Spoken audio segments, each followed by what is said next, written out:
Tonight, we begin with a diplomatic collapse that European leaders had feared, intelligence agencies had warned against, and State Department officials had desperately tried to prevent. A Truth Social post that unfolded not over days of deliberation, but in minutes of rage-fueled typing, minutes that shattered the Atlantic Alliance, minutes that recalled G7 ambassadors, minutes that ended American leadership of the free world. What President Trump posted at 3:14 a.m. crossed a line that diplomats had hoped would hold. And when that line broke, European capitals did not hesitate.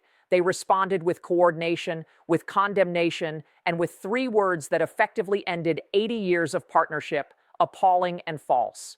For 5 days now, there had been warnings, not from political opponents, not from mainstream media, just quiet signals from European embassies and NATO officials that Trump was preparing something catastrophic. Trump has been volatile, yes, but he has been strategic in his volatility. His insults have followed a certain pattern, a rhythm, almost a predictable cycle of provocation and escalation. But what set off alarm bells in Brussels and London this morning was that the pattern went nuclear. Diplomats who monitor presidential communications know the indicators: the late-night posting schedule, the all-caps typing, the personal attacks on foreign leaders, the threats to dissolve alliances. All of that escalated at 3:14 a.m. Wednesday morning, and whenever Trump escalates at 3 a.m., it means something is about to explode. Early Wednesday, European foreign ministries detected what they described as a rambling all-caps manifesto, including language that had not been directed at allies in over 80 years. These are the kinds of insults that presidents only deploy when they are signaling something very specific: imperial dominance, protection racketeering, or complete diplomatic breakdown. Observers didn't know which category this fell into, or whether it fell into all three at once. But what they did know was that Trump was claiming ownership over sovereign nations. And when American presidents claim ownership over allies, even by implication, Europe responds. The joint statement issued by G7 nations tonight was not normal. It was not routine. It was not symbolic. It was devastating. Officials, after emergency consultations, described Trump's post as appalling, false, and perhaps most importantly, relationship ending. But diplomatic patience only works if the violator shows restraint. Trump did not. In fact, his post today was among the most destructive breaches of alliance protocol we've seen in modern history. Here's what we know. Within hours of Trump calling European leaders vassals who begged on their knees, G7 ambassadors were recalled for consultations. These weren't the standard diplomatic protests. These were emergency recalls, actions that governments only deploy when they are preparing to fundamentally reassess relationships. Tonight, diplomatic sources confirmed that Europe coordinated response measures on the Atlantic Alliance, including security partnerships that had recently been strengthened for what officials believed was long-term stability. Europe acted before Trump could issue more threats. They released their statement.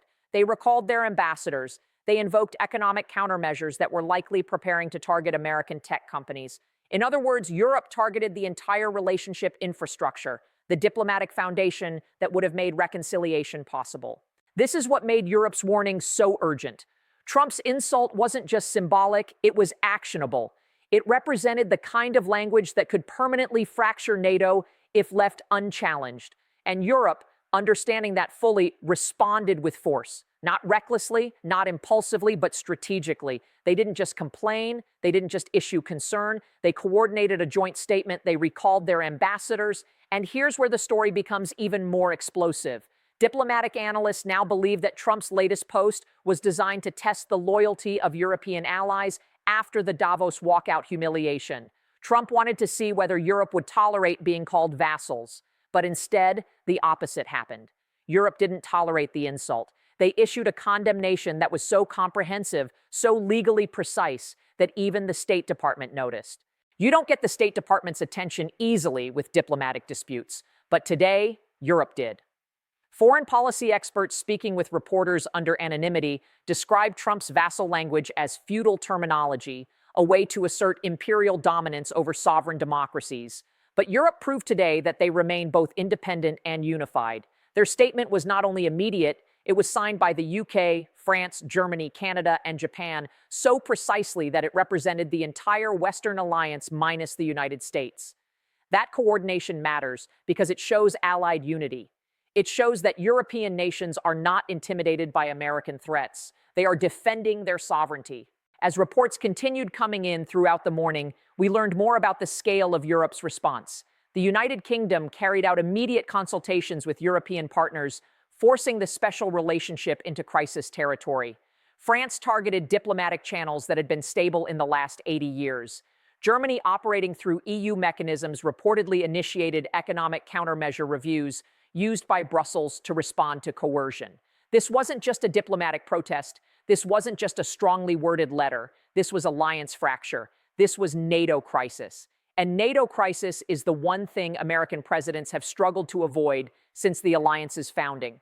For every security guarantee America has made, Trump has countered with something that undermines credibility. Remember, Trump thought Europe would accept the insult. He thought allies were dependent on American protection. He thought the vassal language would make him look strong. But tonight, the exact opposite is happening. Europe is rejecting American dominance. Allies are coordinating without Washington. NATO members are discussing Article 4 consultations about threats from the American president. What makes this moment so geopolitically significant and so economically devastating is that Trump's latest post happened at a time when he is under mounting domestic pressure.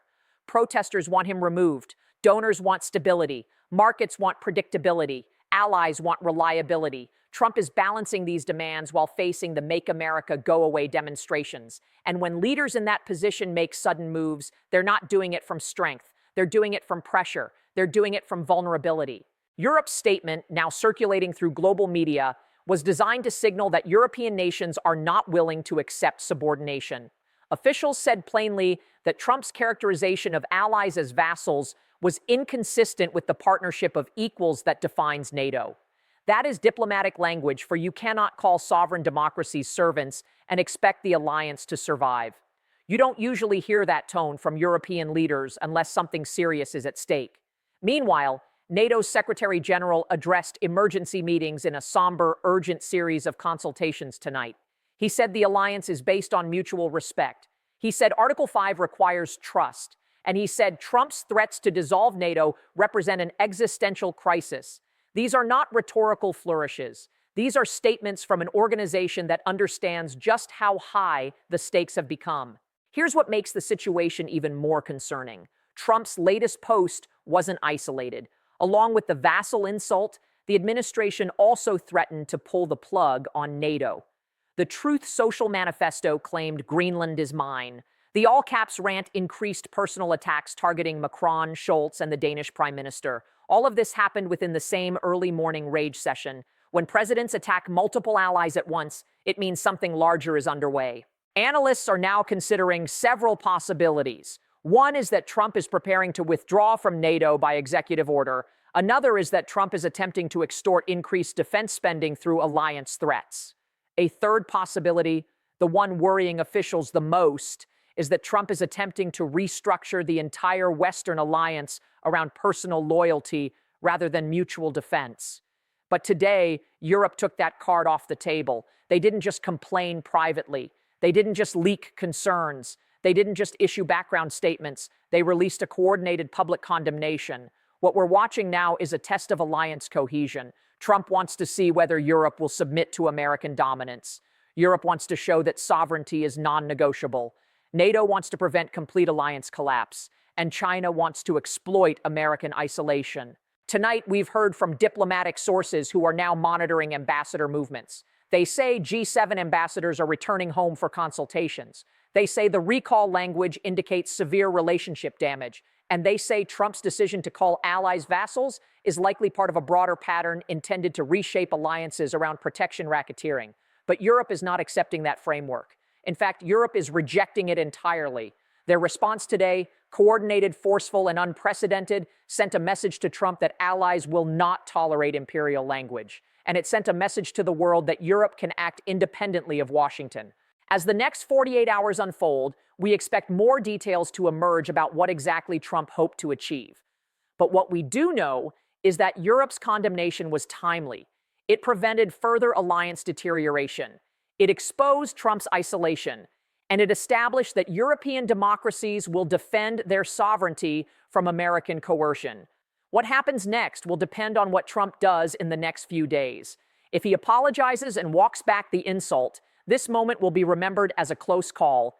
If he doubles down on the vassal language, Europe and NATO have already shown they are prepared to fundamentally reassess the Atlantic Alliance. They have shown they are ready to respond. And tonight, for the first time in 80 years, the Western Alliance appears to be fracturing. European capitals are coordinating, too deliberately. And when Europe coordinates without Washington, it means they are calculating. It means they are choosing their next move carefully. Because tonight, Europe learned something they have suspected for years. American leadership cannot be taken for granted. Alliance commitments require mutual respect, and no amount of military power can replace what was destroyed at 3:14 a.m.